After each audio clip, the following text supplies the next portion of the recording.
Hello, people.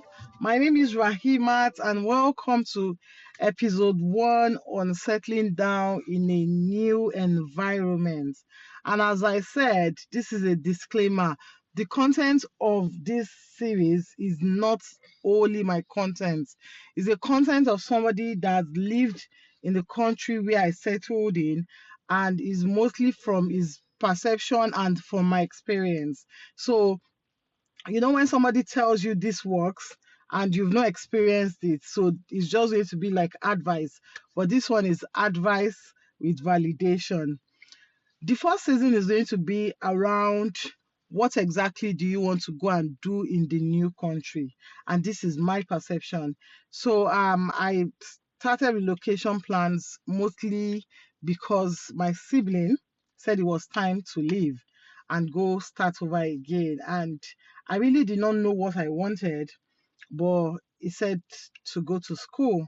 And my husband had already finished his first master's and he was not up to doing another master's, so we had to send me back to school.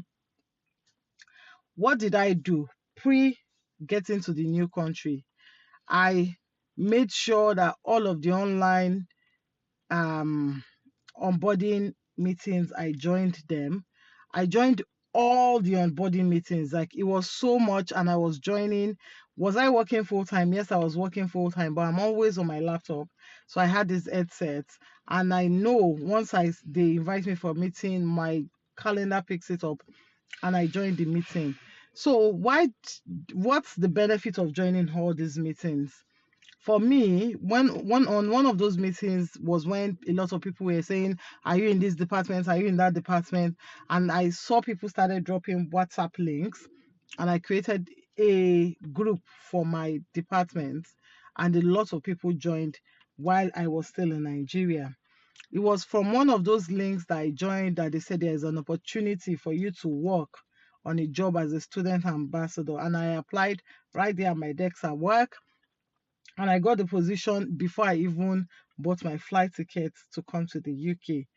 And lastly, it gave perception on what could happen and what not could happen. So I knew things around trains, I knew things around transportation, but not holistic, but it gave me like an idea of what could happen when I land in Heathrow.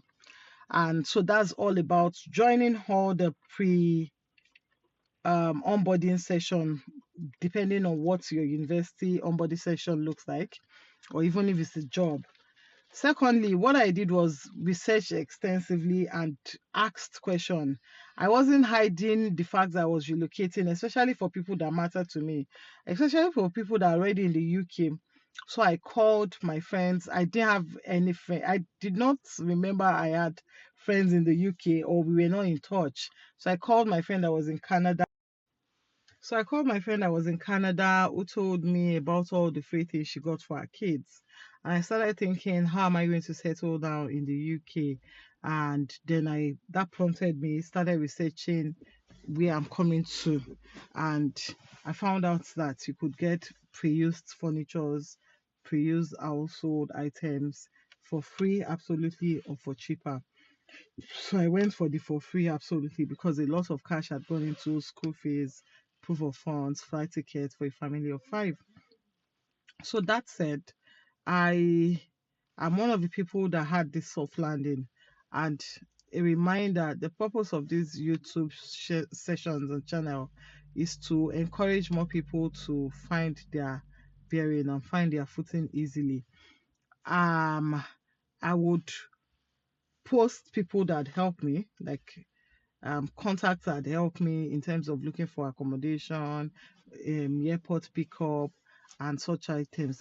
For next week, we'll be talking about accommodation, how we seek accommodation, the platforms you could seek from, how you could actually ask for help for people to go help you view the accommodation and get the accommodation checked out so that you would not be scammed, or you would not pay for an accommodation that you would not eventually like, because the way the videos online show it is different from the actual state of the accommodation and how small or how big the accommodation is. Then we'll talk about location. Location, the way they were saying it, from home looks so easy, but by the time you get on the bus of a usual car drive of 25 minutes, but you're on the bus for about 1 hour 10 minutes. And we'll talk about that. I would see if I could bring a guest next week, um and we'll see if we can put the postings on Thursdays, because I work over the weekend, like Friday, Saturday, Sundays, Monday, and I still work Tuesday and Wednesday. So I'll see if we could put it on Thursday so I won't be sounding so sleepy. And I hope this encourage one or two people, even if you are currently here. Take care of yourself. Bye. You.